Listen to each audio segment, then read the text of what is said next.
राज्यसभा सांसद और पूर्व deputy CM doctor Dinesh Sharma ने कहा कि सपा, बसपा, कांग्रेस और आप जैसे विपक्षी दल सत्ता में आने के लिए अंग्रेजों की तरह समाज को बांटने का कार्य कर रहे हैं। आज धीरे धीरे तमाम बहानों में सनातन संस्कृति पर आधारित आघात किया जा रहा है। आज हिंदू धर्म के बारे में आप शब्दों के प्रयोग को देश में फैशन से चल रहा है।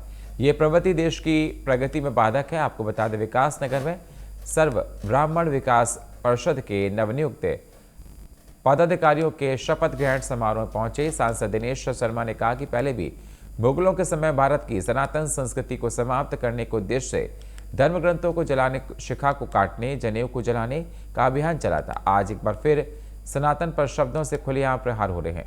ब्राह्मण ऐसा वर्ग है जो हर कार्य से सभी वर्गों को जोड़ देता है। जो ब्राह्मण समाज को जोड़ता है उसे तोड़ने के लिए षड्यंत्रों का लंबा दौर काफी पहले से चला है। समाज के इस वर्ग को देवतुल्य माना जाता है क्योंकि इनमें जीवन में सदाचार, सात्विक प्रवृत्ति, सत्य का अनुसरण और दूसरे के कल्याण की भावना है। उन्होंने आगे कहा कि जातिवाद एक नासूर की तरह है जो देश की प्रगति में बाधक है। इसलिए प्रधानमंत्री नरेंद्र मोदी ने एक ही जानी मानी व गरीब और उन्होंने अधिकांश सरकारी योजनाओं को गरीबों के आधार पर निर्धारित किया, जिसका सीधा लाभ गरीबों का जीवन स्तर ऊपर उठने पर हुआ है। यही विपक्ष की चिंता का विषय बना और उन्होंने जाति में समाज को बांटने के लिए तरह तरह के बयान और समाज में विग्रह पैदा करने के लिए जातिवाद का जहर घोलना शुरू कर दिया।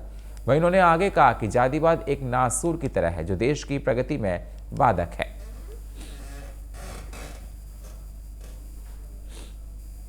एक तो इनको खंड खंड में बांट दो, दूसरा ये गांव में रहते हैं और भूखे नहीं रहते। क्यों? ये खेती करते हैं और खेती से बचता है तो कहीं शहद बनाने का काम कर रहे हैं, कहीं साबुन बनाने का काम कर रहे हैं, कहीं ये मधुमक्खी का पालन कर रहे हैं, तो कहीं ये कुछ और छोटे छोटे उद्योग धंधे कर रहे हैं। यानी वो स्वामी भी है और वो व्यवसायी भी है। तो उन्होंने कहा कि एक तो इनकी संस्कृति को समाप्त कर दो और दूसरा इनका व्यवसाय को, जो छोटे छोटे व्यवसाय उनकी जगह पर बड़ा व्यवसाय ला दो। सबको रोजगार मिल रहा है। अब सबको रोजगार मिल रहा है तो इसकी जगह बड़ी कंपनी द्वारा उत्पादित किया गया माल लाओ। बड़ी कंपनी ने मानो गेहूं वो चक्की में पीसता था, पीसने वाली चक्की वाले को पैसा मिलता था, चक्की का भीतर स्वास्थ्य अच्छा रहता था।